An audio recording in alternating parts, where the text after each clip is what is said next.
All right, well, I wanted to do a quick video here because I'm working on the photographic workflow series, which are basically free videos. The first one was in Bernal. The second one is the one that is going to come out soon on creating profiles using the calibrating your monitor and so on. But I wanted to do something short. I wanted to go over on creating some panoramic shots, the ones that I did up in Bernal a couple of weeks ago, actually a week ago.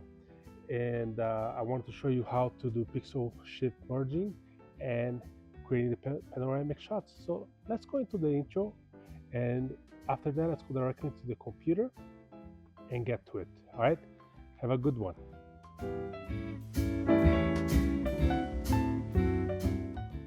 Here we are at the computer. What we're going to do is I'm going to first import a series of pixel merge images that I did at Bernal. On video number 1 of the series, what I did was I mentioned that I was going to do a panoramic, and I was going to merge them, and on top of it being a panoramic, each shot was going to be a pixel shift merge. This is overkill. This is absolutely overkill.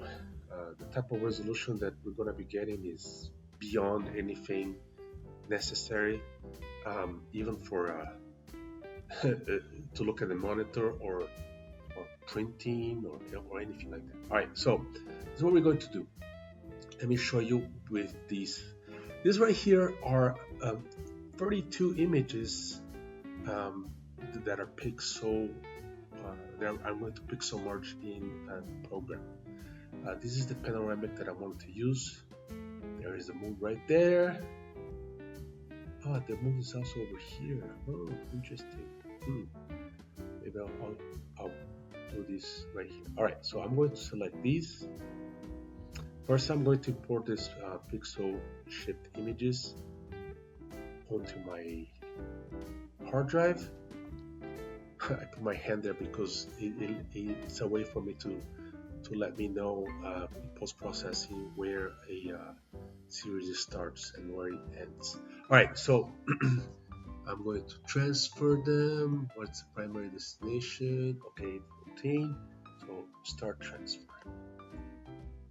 So it's basically 4 images, but it's 4 times 32 that we're going to work with. We're going to create one panoramic shot using those. So while it does that, let's talk about what's the idea behind this pixel shift merging. In some of the tests that I have done in the past, it does increase a little bit the amount of information I have, especially in the shadows, and color rendition seems to be better. But it's something that it's usually noticeable when I look at the screen and I look at my pixels.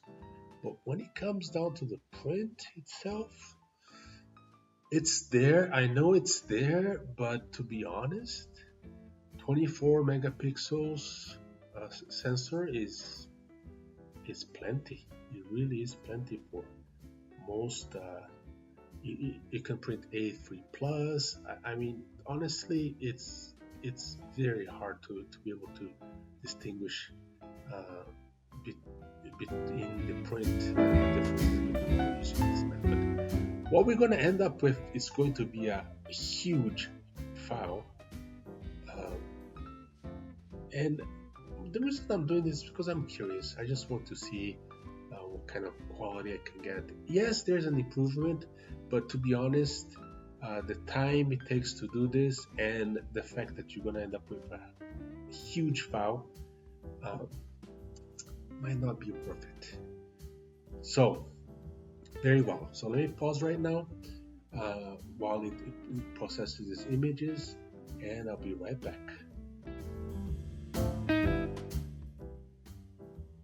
Okay, so it has completed the transfer. It's going to close this.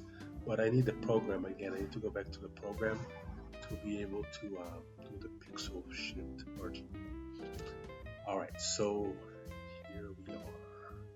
All right, there are my 4 images right there. So what I'm going to do is I'm going to click on pixel shift merge. We found the 4 images. All right, there we go. I'm going to select them. And I'm going to save them. Let's see, my desktop.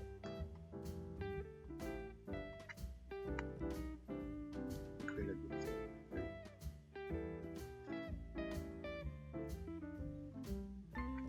All right, call it panel merge. Okay, so there we go. Selected my folder, selected all my images, and now what the NX Studio is going to do is going to merge each of those images into one. So at the end of the day, we're going to have 4 images. All right, start. Very well. This is going to take a while because talking about 32 images at 20 megapixels per image. Probably each of those images are going to be more than half a gigabyte, I'm assuming. Now, here's an interesting food for thought. A lot of people, they spend a lot of money with medium format cameras with very high resolution sensors and very large sensors to be able to get better color rendition or to get more information in order to be able to crop if necessary. This is very important to say. I think it's something that we have to think about this as photographers. A camera is just a tool. It's a tool. Your final medium is what matters. If it's something that's online, if it's something you're going to print. Now, if you're going to print a mural that's 6 feet high, 10 feet long, yes, resolution does matter to a certain extent, because you also have to take into account viewing distance. You don't need a humongous file to print that large, because if your viewing distance is 6 feet away or more, then all the resolution doesn't matter. So what I'm doing here basically is with my Nikon ZF camera is that I am cheating in a way by combining 32 images into one to create an image that has more resolution. It is cheating, but it's not really, because at the end of the day it's pixels. So at the end of the day I will get a very, very high quality file. Is it useful? To a certain degree. Is it practical? No. Probably the best approach is to buy a Hasselblad or Fujifilm medium format and take one shot. Probably that's the easiest way if that's what I want to do. But having said that, if I were to print these images side by side, one pixel shifted image and one shot, to be honest, visibly it's practically unnoticeable. Alright, so let's take a quick break while he does this, and I'll be right back once it's all merged.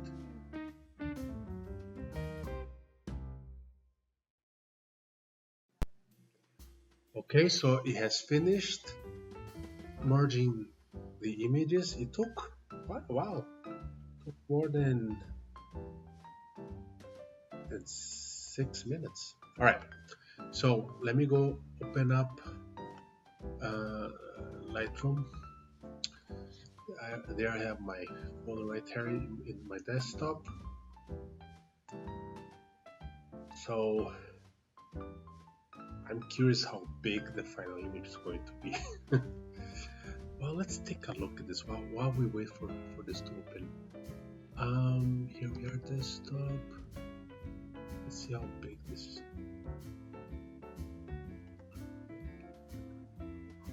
Yeah, half a giga. Wow, pretty big. Pretty big. Too much information. All right, so let's open them up in Lightroom and start working on them.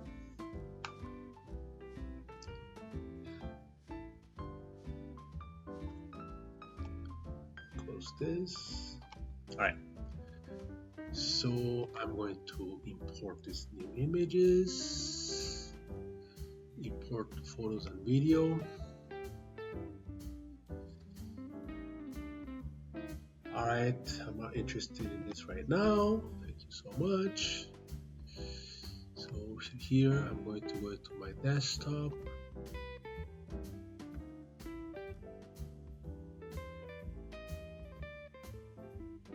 And there we go.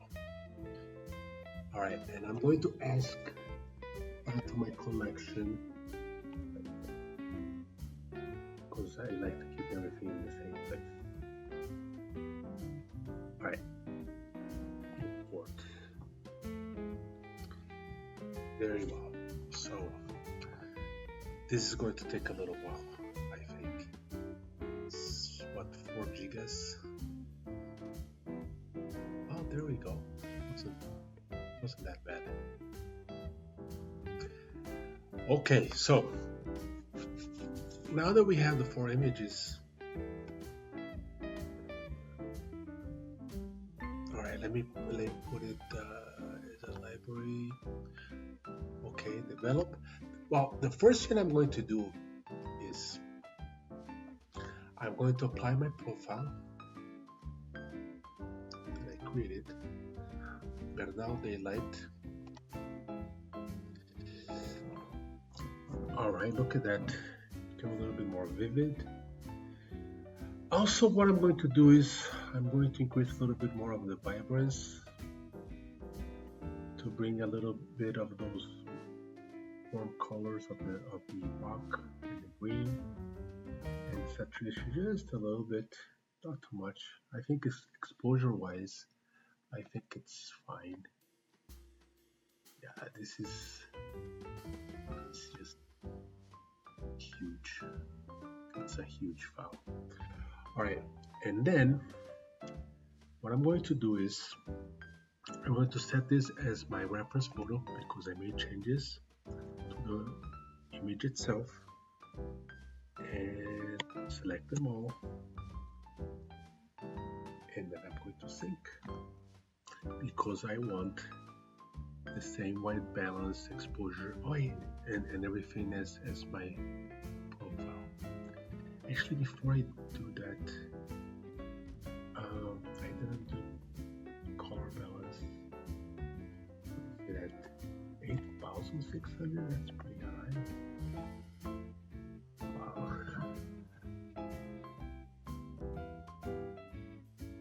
Okay. Right now, let me pick a neutral area right here. Actually, I do like this, but look at my temperature. That's pretty high. Let's see how that looks like.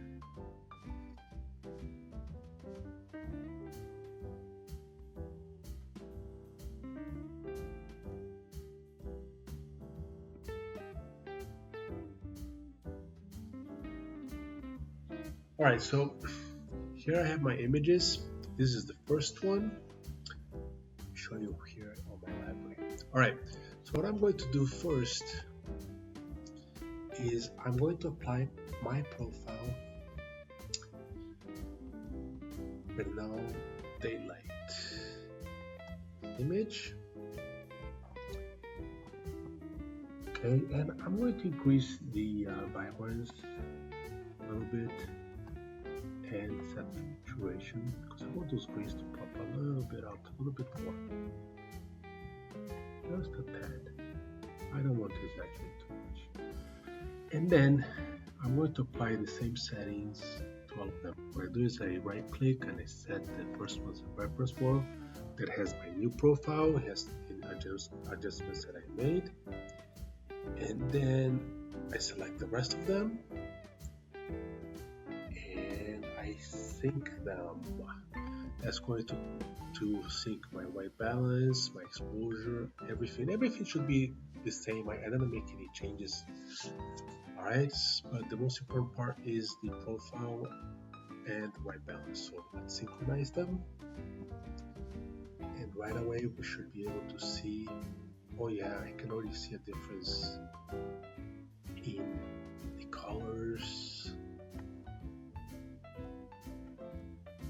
And there is the moon. Interesting. Oh, look at that. Just apply the profile. It took a little while. Very well. Now, we got these images. And now what we're going to do is I have all of them selected into the develop module. Right click. And then I'm going to do a photo merge panorama. I'm going to create one image. It's going to be huge, but oh well. Let's see how it looks like. Curious. Very curious. Okay, so here we go. The four images are stitched together. We're going to do a little bit of magic. We're going to go ahead and peel edges. The magic of AI.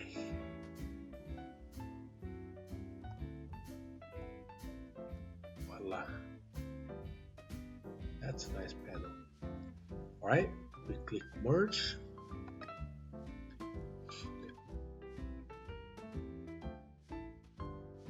Panorama.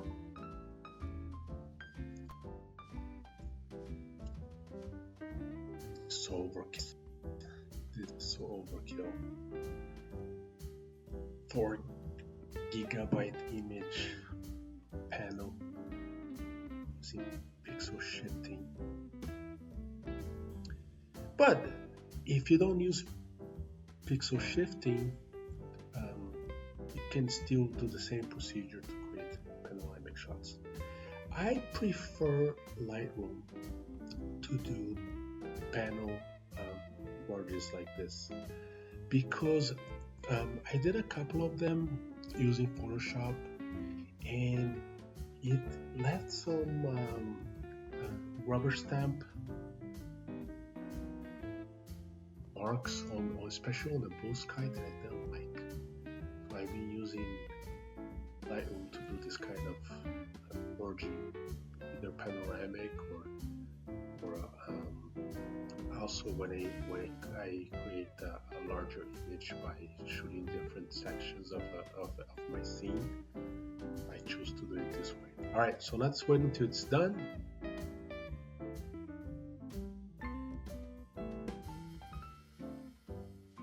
Okay, here we go.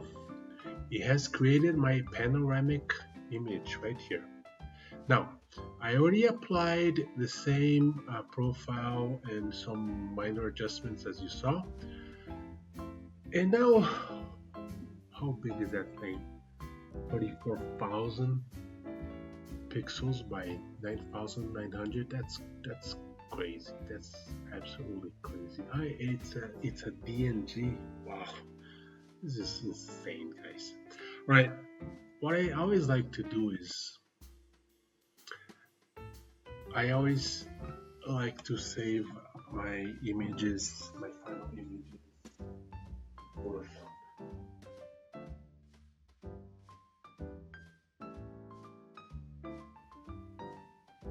Alright, finally, it took a little while. This is a humongous image.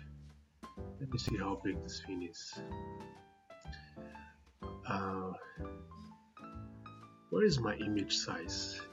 Oh, sorry, wrong one. There we go. Image size. Alright, there we go.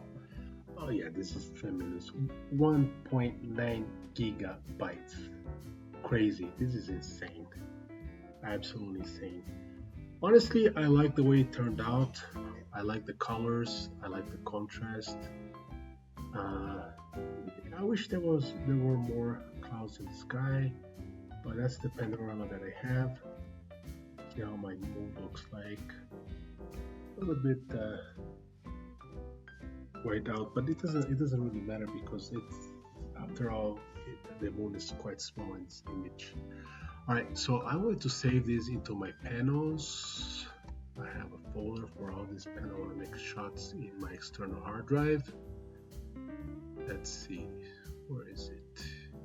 Go, Photoshop, and where is it? Is it landscape?